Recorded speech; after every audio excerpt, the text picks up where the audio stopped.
반갑습니다. 김도사입니다.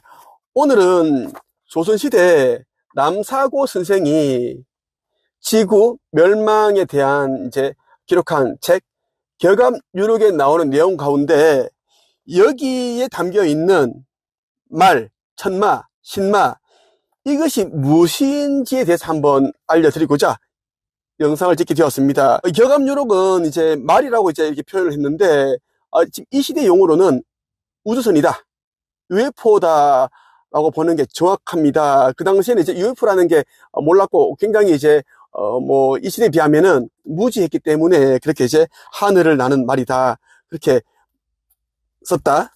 그래서 여러분들이 우주선이 있느냐, UFO가 있느냐 없느냐 이거를 논할 단계가 아니에요.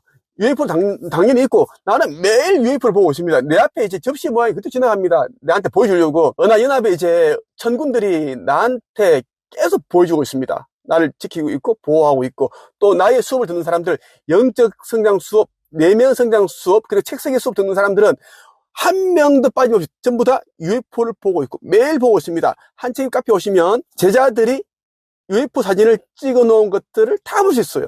영상까지. 그래서 이 UFO는 당연히 있는 것이고 몇 년 후면 UFO는 지상에 내려올 것이다 라고 여러분들에게 내가 당당하게 이야기할 수 있습니다. 자, 격암유록에 나온 내용 가운데 남사고 선생이 우주선을 말에 비유한 내용에 대해서 한번 이야기를 해드리겠습니다. UFO 한반도 프로젝트라는 책이 있어요. 박찬호 씨가 쓴 책인데, 이분이 예전에 돌아가셨어요. 안타깝게도 한번 제가 만나 뵈려고 했는데 돌아가셨더라고. 이분이 써놓은 책이 굉장히 정리가 잘 되어 있어요. 그래서 한번 읽어드리고자 합니다. 많고 많은 동물들 가운데 왜 UFO를 말에다 비유하여 표현했을까? 거기에는 숨겨진 이치가 있다. 격암유록은 여러 가지 비밀스러운 예언 내용을 아무나 해석할 수 없도록 다양한 방법을 동원하여 한자로 표기해 놓았다. 그중 한 가지 방법으로 주역의 수리와 상징을 사용한 것이다. 하늘을 상징하는 말이 우주선과 구세주를 동시에 나타내는 상징물로 사용된 이유는 바로 여기에 있다. 왜냐하면 우주선과 구세주 모두 하늘에 존재하며 또 하늘에서 지상으로 내려오는 존재들이기 때문이다. 그리고 또 다른 이유로는 동물 가운데 말은 사람이 탈 수 있는 몇 안 되는 동물이고 우주선 역시 사람이 타는 성능물이라는 점에서 공통적인 요소가 있는 까닭이다. 그런데 신기한 것은 고대 신화와 설화에도 말이 우주선이 상징으로 나타난다는 사실이다. 신라의 시조 박혁거세는 백마 타고 하늘나라를 수시로 왕래했으며 나무꾼과 선녀 설화와 또 천마산 전설에서도 똑같이 말을 타고 하늘나라를 왕래한다. 또한 성경의 요한계시록에서도 백마가 등장한다. 요한계시록 6장 2절에 보면 이런 문구가 나옵니다. 내가 이에 본인 흰 말이 있는데 그 말을 탄 자가 활을 가졌고 면류관을 받고 나가서 이기고 또 이기려고 나아가더라. 또 구약의 선지자 엘리야는 불말과 불수레를 타고 승천하지 않았는가? 이처럼 말은 어디서나 동일하게 우주선인 동시에 구세주 성인이 타는 비행체로 상징되고 있다. 그리고 격암유록의 다음 구절은 이를 보다 확실하게 뒷받침해주고 있다. 정실은 본래 천상의 구름 UFO 속의 왕이다. 다시 오는 봄날에 정시왕이 마방아지임을 누가 알겠는가? 말의 성씨가 어떠한 성인지 세상 사람들이여 살펴보라. 지인께서 세상에 출현하심을 분명히 알지어다. 정시, 즉 구세주 정도령은 본래 천상의 구름 UFO 속에서 왕, 최고 지휘자이라는 것이다. 앞서 성경의 UFO와 외계인에 대해 다룬 제3장에서 누차 언급한 대로 구름은 말과 수레와 더불어 또 다른 중요한 UFO의 상징이다. 마방아지란 말의 새끼인 망아지를 말한다. 즉 말, 우주선에서 나온 망아지임을 누가 알겠는가 란 뜻이다. 이러한 말의 성이 어떠한 성씨인지, 즉 말의 정체가 진정 무엇인지 잘 살펴 알아보라는 것이며, 이 말에서 진인 구세주가 출현하심을 분명히 알아야 한다는 이야기다. 그러나 우리가 이러한 부분에서 경계하고 조심해야 할 요소가 있다. 격암유록의 바로 이러한 구절을 이용하여 UFO 접촉자를 자칭하는 사이비한 자들이 자기가 선택된 메시아라고 주장하는 경우가 있기 때문이다. 격암유록에 보면 3000대의 UFO가 날아온다고 그렇게 예언되어 있습니다. 어, 이 UFO가 이제 지구 멸망 때 이제 그 빛의 자녀들, 하느님 아버지의 자녀들을 이제 태워간다라는 그런 내용으로 보시면 되는데, 3,000대 UFO가 날아온다는 내용을 여러분들이 한번 읽어드리고 영상을 마칠까 해요.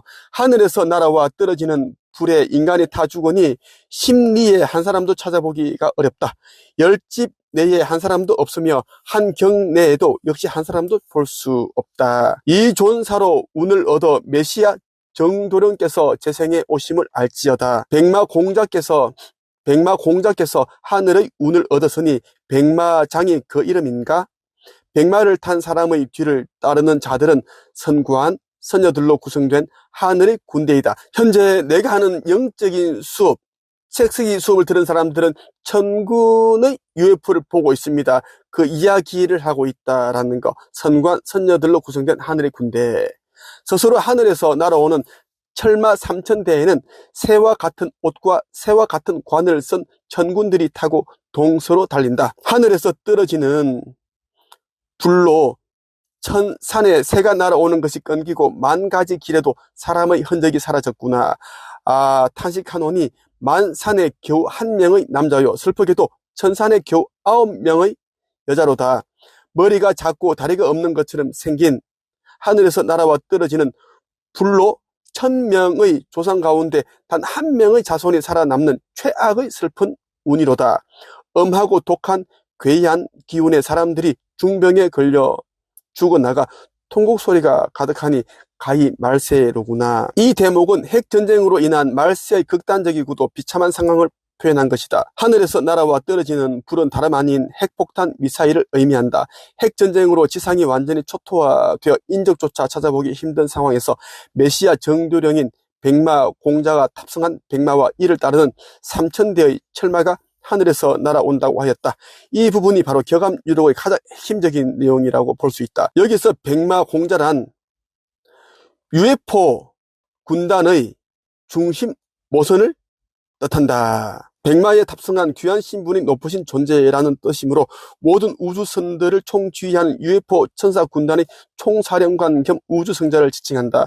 백마장이란 말도 역시 같은 의미이다. 다시 말해서 백마장은 한자 표기상 본래는 백마장이다. 독자들은 왜 한자 표기가 잘못되었는지 의문을 가질 수 있으나 이것은 남사고 선생이 일부러 이렇게 표기했다는 점에 유의할 필요가 있다. 격암유록은 비밀리에 하늘의 계시를 전하는 비결서로서 아무나 함부로 알아보지 못하게 여러가지 혼란을 주는 방법들을 동원하였다. 놀랍게도 우리는 성경의 요한계시록에서 이 내용과 일맥상통하는 구절을 발견할 수 있다. 또 내가 하늘이 열린 것을 보라. 백마와 탄자가 있으니 그 이름은 충신과 진실이라. 그가 공의로 심판하여 싸우더라. 그분의 눈은 불꽃과 같고 그 머리에는 많은 면류관을 썼으며. 요한계시록 19장 11절에서 11절 말씀이에요. 그리고 요한계시록 19장 14절에 이런 말이 있어요. 하늘에 있는 군대들이 희고 깨끗한 세마포를 입고 백마를 타고 그를 따르더라. 또한 신약에서도 예수 그리스도의 탄생을 축하하기 위해서 나타났던 하늘의 군대를 찾아볼 수 있다. 이러한 천군들이 타고 있는 철마 3,000대가 인류 구원을 위해 날아올 것이라는 예언이다. 그런데 이들은 새와 같은 옷과 새의 관을 착용하고 있다고 하니 이것은 우주 비행용의 우주복과 머리에 선 헬멧을 나타내는 것이다. 이런 모습의 우주인들이 탑승한 천군들의 UFO가 대환란 시에 인류 구원을 위해서 초고속의 운행으로 동과 서를 순식간에 주파한다. 그리고 1,000명의 조상 가운데 단 1명의 자손밖에 구원받지 못한다니 얼마나 비참한 최악의 운수인가. 여러분 보세요. 격암유록에도 정확하게 천군, 천마, 그리고 선녀, 선관 이렇게 이제 표현하고 있어요. 지금 우리 지구 대기권에는 헤아릴 수 없는 그런 이제 숫자의 은하연합의 UFO들이 이 지구 대기권을 다 둘러싸고 있습니다. 일맥상통하죠. 우리나라뿐만 아니라 전 세계에서 남한 은하연합의 천군이 지금 우리 지구에 와 있다. 몇 년 후면 지구 거기동이 일어나는데 지구 거기동 직전에 건져내야 할 영들이 휴거가 되는데 그 휴거되는 영을 은하연합의 모선에 탑승을 시킬 거예요. 이 이야기를 하는 사람 나밖에 없습니다. 아버지께서 보내신 아들이 나고 내가 이 기록을, 이 1000개의 신화를 다 알고 있기 때문에 가능하다라는 이야기예요. 여러분들은 내 이야기를 의심하지 말고 믿고 깨어나기 위해 노력하고 신성을 회복해야 된다는 말씀을 드리고 싶어요. 96.5%가 완전 소멸되고 3.5%만 이제 영생을 얻는데 적겠잖아요, 여기? 1,000명의 조상 가운데 단 한 명의 자손밖에 구원받지 못하다니 얼마나 비참한 최악의 운수인가. 천국의 문이라는 책 꼭 읽어보세요.